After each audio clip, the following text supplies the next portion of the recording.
If your blood runs orange and blue, this is the pod for you. You're listening to Orange and Blue Bloods, hosted by EJ Stewart and Tommy Beer. Let's get to it, New York. So let's begin with this opportunity that the Knicks have in front of themselves in this series. So they had the opportunity to win their first playoff series in 10 years. 2013 was the last time the Knicks made it past the first round. That was when Carmelo Anthony and J.R. Smith and Tyson Chandler was leading the Knicks.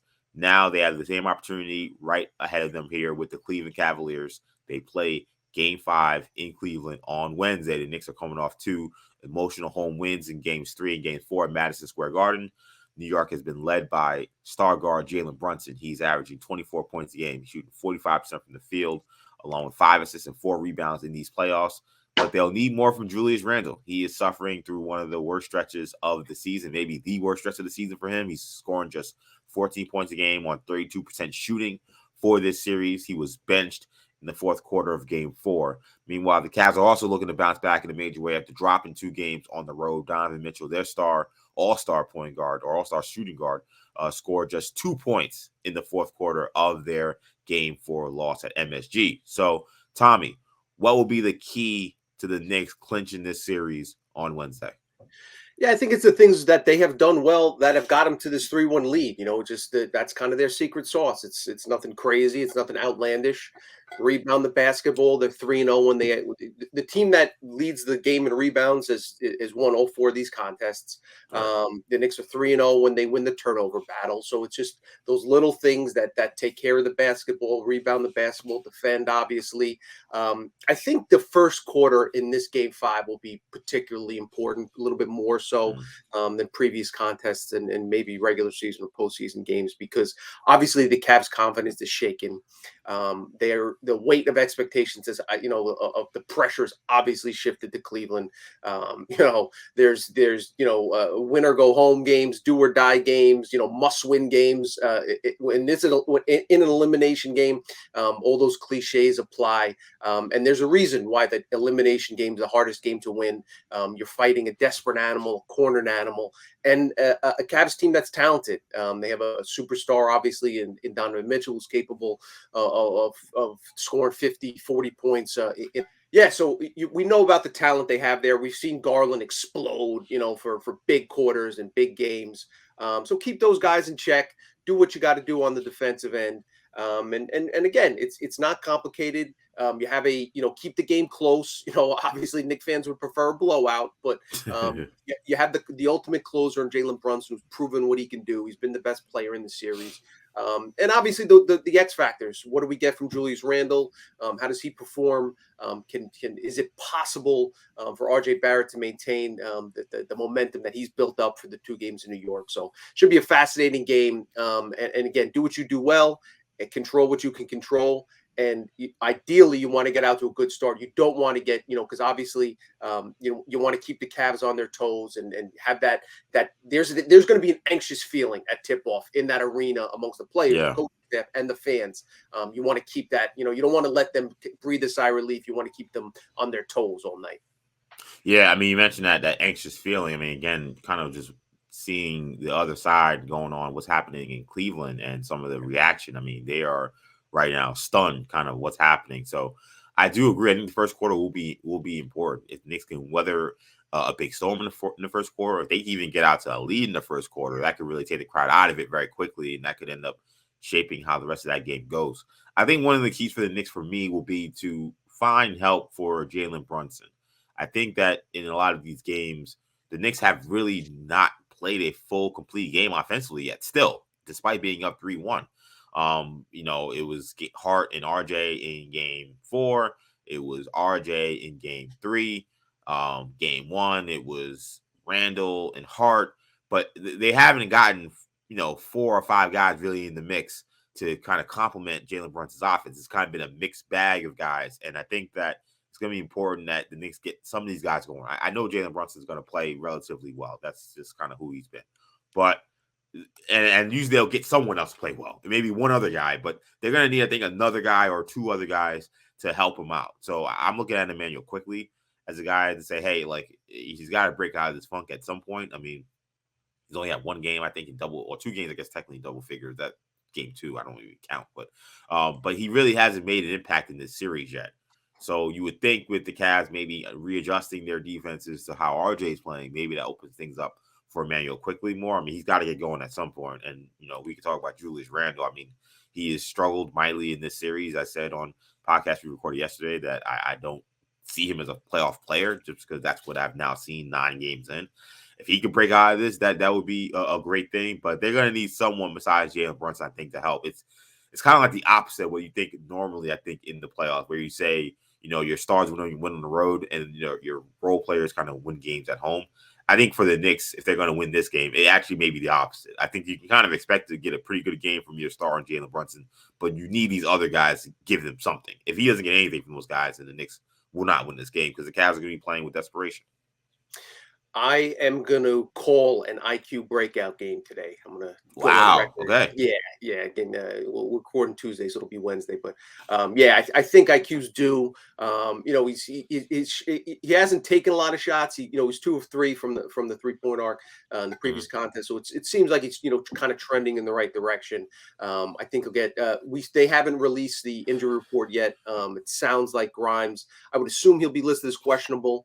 But we still got some time there. We'll see if we get any update from Tibbs after shoot around on Tuesday, or after Tuesday's practice.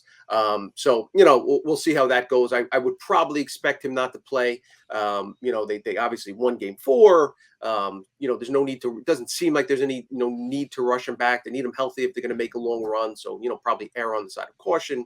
If he doesn't play Wednesday, then maybe you bring him back Friday at the Garden. But as you mentioned, there's a lot of uncertainty there. I'd like to see McBride get a few minutes. We've talked about that. Can Obi continue to play well in spot minutes? I think IQ's due. He's just too talented of a player. He struggled through the first 4 games. We have an 80+ game sample size this season. He's been his 3rd best player, and has really been, defensively he's done his job, done exactly what you've asked. So it's certainly not like he's had no impact. But offensively, again, he's just too talented of an offensive contributor. We know he can knock down threes. Get into the lane. I'd like to see him drive a little bit, maybe get to the free throw line, see the ball go through the basket a couple times, and then get in the paint. Use that floater that he's worked so well, that little midi turnaround that he's perfected this season. Find ways. I think the Knicks should make a focus of getting him involved as well. I think IQ is due for a big game, and I think he, has one of those big IQ off the bench games on Wednesday. Knicks could definitely use it. I think that of all the players, I feel like Quickly, now after playing 4 games, I feel like Quickly has been the one that has been most disrupted by the Cavs' length. I think that seeing Caris LeVert on him on ball, seeing Allen and Mobley kind of hovering around the paint, I think that of all the players, he's been the guy most affected by it and not being able to crack the code yet. It's 4 games in now, so if it's not going to happen now, it ain't going to happen in the series, so they could use a big game from IQ. Real quickly, I did want to talk about Donovan Mitchell as well because he has struggled a little bit, especially in the last few games, especially game 4. Are you expecting a big bounce back from Mitchell? We know there's a lot of pressure on him.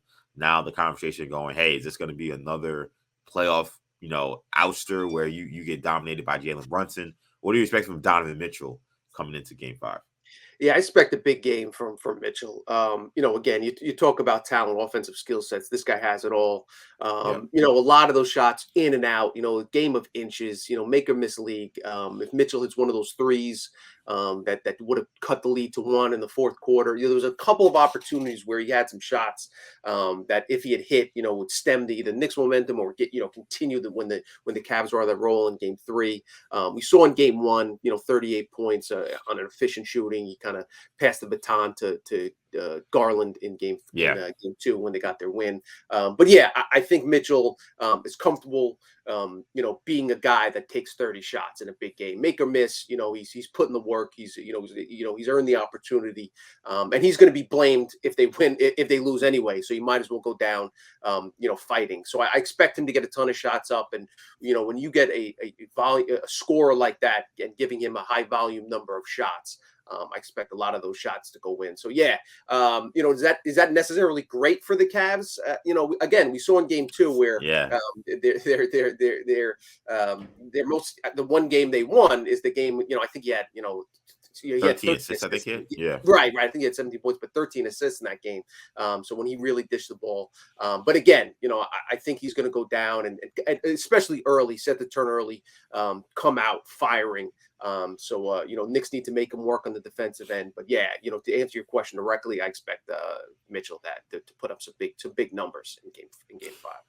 Yeah, it's a good point you mentioned about like how the only game they won, he really wasn't all that aggressive offensively, looking for a shot. He was Right. getting guys involved.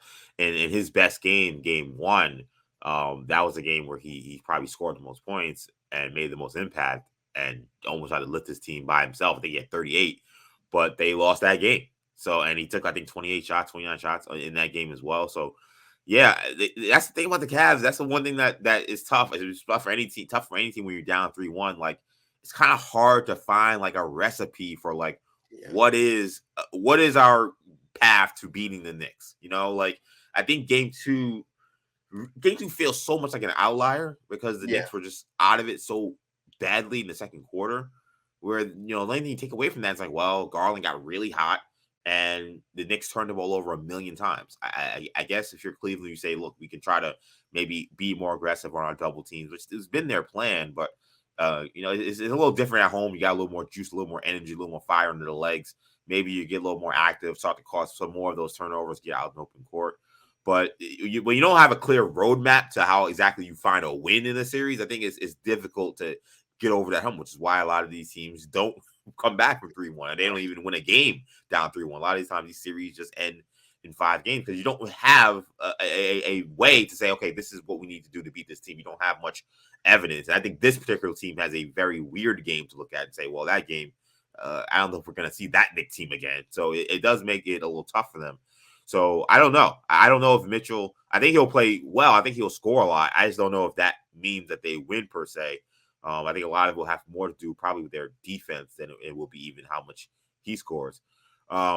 If the Knicks are able to win this game and they are able to beat the Cavs in 5 games, which is on the table because this is the situation they're in, like what would that say to you about where the Knicks are at this point? I mean, this was a series that anyone outside of New York was not favoring the Knicks. There were people picking them, but it wasn't a lot. A lot of people said the Cavs had too much talent, too much star power for the Knicks to handle them. If the Knicks flip this around and win this in 5 games, what would that mean for the Knicks season and just kind of where they are in their quest to build a champion? It's a major statement. I mean, look, it's one thing to beat a team. Maybe Mitchell injures an ankle and you somehow escape in 7 games or something like that. Go into the series, you get a couple bounces to go the right way, and you struggle some games, play well in some games, but you eventually, that in and of itself is a credit to the team, and obviously a gold stamp on the trajectory of the franchise. But if you're able to knock this healthy Cavs team out in 5 games, and again, as we've talked about, with your leading scorer struggling mightily, with your third best player, not being able to buy a shot on the offensive end, it just speaks to the depth. It speaks to Brunson's brilliance. The centers, the 2-headed monster of Mitch and Ihart, their ability to dominate the paint. It is a major statement by the Knicks, by this team, by this franchise. And look, we'll talk about the Heat and the Bucks kind of scenario. But if you want now you got to get serious. Now you got to get greedy. If you can knock the Cavs out in 5, you give yourself time to rest. Grimes more time to recuperate. Randall, if the ankle's barking on him, a couple days to ice and all that rehab stuff. Maybe he gets a little bit healthier. Those are the things you're thinking about if you're, thinking about making a long run at this point that the Knicks have to do so. So you want to take care of business. Again, we'll talk about the Miami-Milwaukee series, but that opportunity is sitting there. So now is the if you are serious about making a run to the Eastern Conference Finals, which isn't crazy, because at this very moment, I'm not sure what Vegas has I think that the Heat are probably favored to win the series. like minus 150 or something along those lines. But slight favorites, obviously with the 3-1 lead. No one's counting out the Bucks. Yeah. But the Knicks are now favored. If both teams, Miami and both favorites advance, now both series favorites, Miami and the Knicks. Not only will the Knicks, show that they could beat the Miami in the regular season, they'd have home court advantage. Vegas would probably have them favored to advance to the Eastern Conference Finals. So all this stuff is on the periphery. If you want to make it seem more realistic, get the job done Wednesday night in Cleveland. Yeah, and then you talk about rest and versus getting ready to go for a second round series. That other series is a 5-game series, so like if you lose this game, now the Heat get more time to rest and they can get their guys fresh potentially. So that's why this game is very important. The Knicks are not favored in this game, but it's a game that they can win. So it's gonna be big for them. But yeah, if they win this series in 5 games, it would just speak to the great job that Leon Rose has done building a true team, which is what I think sometimes we really lose sight of what's like important in terms of building a champion because we get so focused on superstar, and like we know that is important. We know almost every team that's won a championship in the last 50 years, maybe like they almost always have had at least one superstar, but you still need to build a good team. Very few teams have won championships that had a superstar but didn't have a well-balanced, strong, solid team. And the Knicks have at least built that. I'm not saying I don't know if they have a superstar given how Brunson is playing. Right. I'm not going to say they don't. I can't say that anymore. I'm going to say I don't know. I don't know if they have a superstar, but I know they've built a strong team. And that is half the battle. So it feels like the superstar thing is not that far away. So if they beat the Cavs, that would really speak a lot to the job that Leon Rose has done in building a true team. So Knicks Cavs is a 7 p.m. start.